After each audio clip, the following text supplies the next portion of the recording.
কইরে ইয়ামিন কই তুই তোর এই পুরা বাড়ি খুঁজা লাইছিস তোরে পাই না তোর মাই কইলো তুই বলে সাদে এই ইয়ামিন কিরে বেটা তোরে পুরা সাত খুঁজা লাইছিস তোরে খুঁজা পাই না তুই নয়া চুপচাপ বইয়ে রইছিস কি হইছে কি মুন্ডা বালা না তোর দে মুখ সব কালা কারণ কি কি চাকরি পাস না এলিগা সব জায়গায় খালি টাকা চায়, টাকা ছাড়া কোনো চাকরি হয়?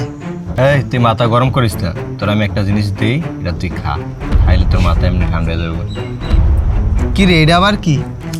এটা এমন এক জিনিস এটা খাইলে তোর টেনশন মেনশন ডিপ্রেশন সব দূর হয়ে যাবে না একবার খালি খাই দেখ হায় হায় কি দেখলাম এটা আমি আজকে।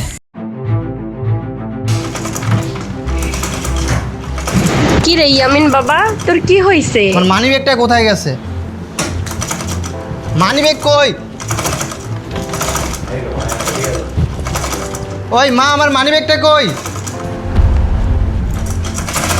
আমার মানি ব্যাগটা দেখছো? আমার মানি ব্যাগটা কই? তুই মানি ব্যাগ দিয়ে কি করবি? তোমার কাছে আমার মানি ব্যাগ চাইছি, আমার মানি ব্যাগ আমি নিমু না। শোনো ভাইয়া, তুমি দিন দিন আলামিন ভাইয়ের সাথে মিশা কেমন জানি হয়ে যাইতেছো। তুমি আর আলামিন ভাইয়ের সাথে মিশবে না। এই বেটা, তুই ছোট ভাই আনতে থাকবি, তুই বড়দের মাঝখানে কথা বলবি না। দেখ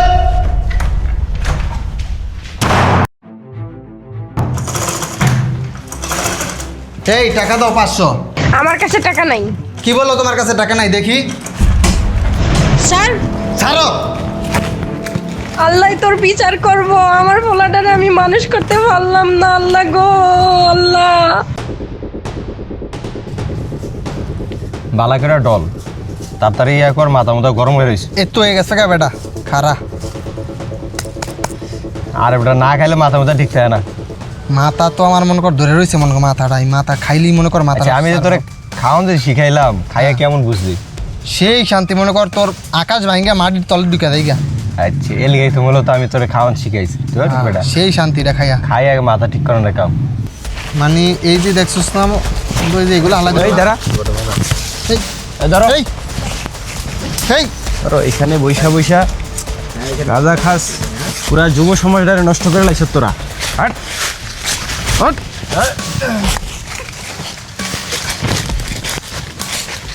চাচা, আমার ভাইয়া ইয়ামিন তো পুরা নষ্ট হয়ে গেছে দেখছেন। ওর জ্বালায় একটা মিনিটও শান্তিতে থাকতে পারি। আর তুই একটু বুঝাইতে পারি। ওনাদেরকে ধরে নিয়ে যাচ্ছেন কেন? ওনারা এখনো ফালাম না। এখনো ফালায় নাই। আমরা যে ওনাদেরকে ধরছি, জি। ওরা এখনো তারপরে হাতে দিয়ে গাঁজা ফালায় নাই। যে ওনাদেরকে কি আপনি হাতে নাতে ধরছেন? হ্যাঁ, হাতে নাতে ধরছি। ওদের কারণে যুব সমাজ নষ্ট, ওদের কারণে যুব সমাজ ধ্বংস হয়ে যাচ্ছে। পড়াশোনার বেঞ্চের থেকে আইসা ওরা ওই জঙ্গলে বসে বসে গাঁজা খায়। এজন্য আমরা ধরছি, থানায় নিয়ে যাব। আজকে ওকে থানায় নিয়ে না গেলে হয় না, একটু ওদেরকে বুঝিয়ে দেওয়া হয়। রাখেন চাচা, আপনারা বলছি যে ওরে বুঝাইবেন ভালো হওয়ার জন্য। ওরে বলি নাই যে পুলিশের হাত থেকে ছাড়াই দিতে। ওর মতো কুলাঙ্গার ভাইয়ের এরকম শাস্তি হওয়ার দরকার আছে। এখনো ফালায় নাই, এখনো ফালায় নাই। এখনো ফালায় নাই, দেখছেন? তুমি দেখছেন? দেখছো তোমার ছোট ভাইয়ের কথা শুনছো আজকে? তোমার দিকেও তাকাও, তোমার ছোট ভাইয়ের দিকেও তাকাও। তোমার ছোট ভাইয়ের পরিস্থিতি তোমার পরিস্থিতি একা হয়েছে। আজকে ছোট ভাইয়ের কাছ থেকে শিক্ষা নাও। মাদক সেবনে করে তোমার জীবন যে ধ্বংস হয়েছে, তুমি নিজে একটু ভাবো তো, তোমার ভাইয়ের দিকে তাকে তুমি কি করছো? ভাই আমার মাফ করে দিস ভাই, তোর সাথে অনেক খারাপ ব্যবহার করছি, আমার মা পারলে মাফ করে দিস। মাকে বলিস আমার মাফ করে দিতে।